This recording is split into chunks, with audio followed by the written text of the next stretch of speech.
കണ്ണൂർ തളിപ്പറമ്പിൽ നിന്ന് മോഷണം പോയതൊരു ക്രെയിനാണ്. എന്തായാലും ക്രെയിൻ കണ്ടെത്തിയിട്ടുണ്ട്. കോട്ടയം രാമപുരത്ത് നിന്നാണ് ഈ ക്രെയിൻ കണ്ടെത്തിയത്. രണ്ടുപേരെ കസ്റ്റഡിയിലെടുക്കുകയും ചെയ്തിട്ടുണ്ട്. ഫെലിക്സ് വിവരങ്ങളുമായി നമുക്കിപ്പം ചേരുന്നുണ്ട്. ഫെലിക്സ്, ഈ റോഡ് പണിക്കായി കൊണ്ടുവന്നതാണ്. അത് ആ ക്രെയിൻ എങ്ങനെയാണ് കണ്ണൂരിൽ നിന്ന് കോട്ടയത്തേക്ക് കടത്താൻ കഴിഞ്ഞത്?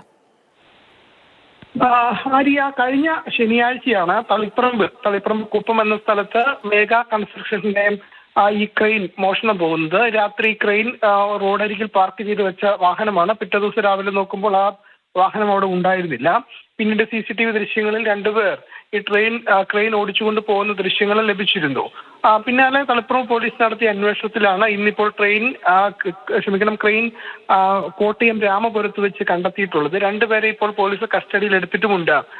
ഇതുമായി ബന്ധപ്പെട്ട് പോലീസ് പറയുന്നത് ഈ മേഘ കൺസ്ട്രക്ഷൻ എന്ന ഈ ദേശീയപാത നിർമ്മിക്കുന്ന കമ്പനി അവർ വാടകയ്ക്കെടുത്തതാണ്, ലീസിനെടുത്തതാണ് ഈ പറയുന്ന ക്രെയിൻ. അവർ തമ്മിൽ എന്തോ സാമ്പത്തികമായ എന്ത് തർക്കമുണ്ടെന്ന് സംശയം ഇപ്പോൾ പോലീസിനുണ്ട്. ആ വശവും കൂടി ഇപ്പോൾ പോലീസ് അന്വേഷിക്കുന്നുണ്ട്. ലക്ഷങ്ങൾ വിലമതിക്കുന്ന ക്രെയിനാണ്. 2022 മോഡൽ വാഹനം കൂടിയാണ്. അങ്ങനെ ഒരു പുതിയ വാഹനമാണ് മോഷ്ടിച്ച് കൊണ്ടുപോയത് എന്നതായിരുന്നു പരാതി. ഏതായാലും ഇക്കാര്യത്തിൽ ഏതെങ്കിലും തരത്തിലുള്ള സാമ്പത്തിക തർക്കം നിലനിൽക്കുന്നുണ്ടെന്ന് സംശയം പോലീസിനുണ്ട്. അത് സംബന്ധിച്ചുള്ള അന്വേഷണം നടക്കുന്നുണ്ട്. കാരണം ഇങ്ങനെയൊരു വാഹനം, ഇത്രയും വലിയൊരു വാഹനം റോഡരികിൽ പാർക്ക് ചെയ്യുകയും അത് മോഷ്ടിച്ചുകൊണ്ട് പോവുകയും ചെയ്യുക എന്ന് പറയുന്നത് അതൊക്കെ കുറെ സംശയങ്ങളുണ്ട്. അത് കണ്ടെത്താൻ ശ്രമിക്കുന്നുണ്ട്. ക്രെയിൻ എന്തായാലും കണ്ടെത്തിയിട്ടുണ്ട് കോട്ടയത്ത് നിന്ന്.